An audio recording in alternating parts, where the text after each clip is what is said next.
rich and valid heritage.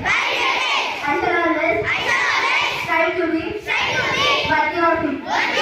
I shall give my parents, teachers, and all elders respect and treat everyone equally. To my country and my people, I pledge my devotion in their well-being and prosperity, and our lives, my happiness. Jai Hind. Brought to you by Sarvashita from Grade.X. International news. Strong earthquake threatens northern Japan. No damage reported. National news. PM Modi inaugurates first national training conclave in Delhi. Thank you. Have a nice day. Today's state and sport news is brought to you by Sarita of Grade.X. State news. Telangana government's country near completion more than 1.6 crores percent available basis. Sport news.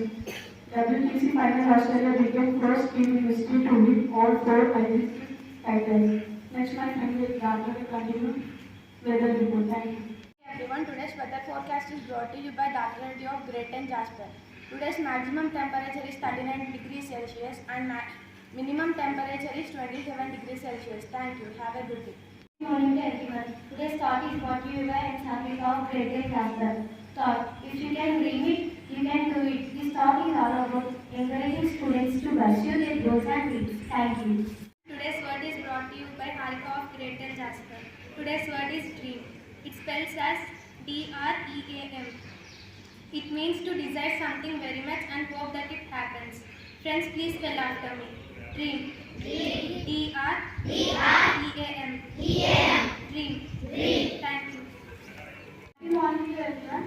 Today's article is brought to you by Lakshmi Krishna of Grade.X.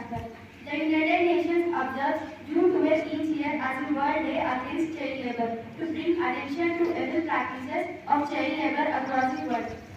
The International Labour Organization launched this day in 2002 to tackle this global issue against child labour. This year the day is observed under the theme Universal Social Protection to End Child Labour, which calls for an increased investment in social protection systems and schemes to establish solid social protection forces and protection child labour. Thank you.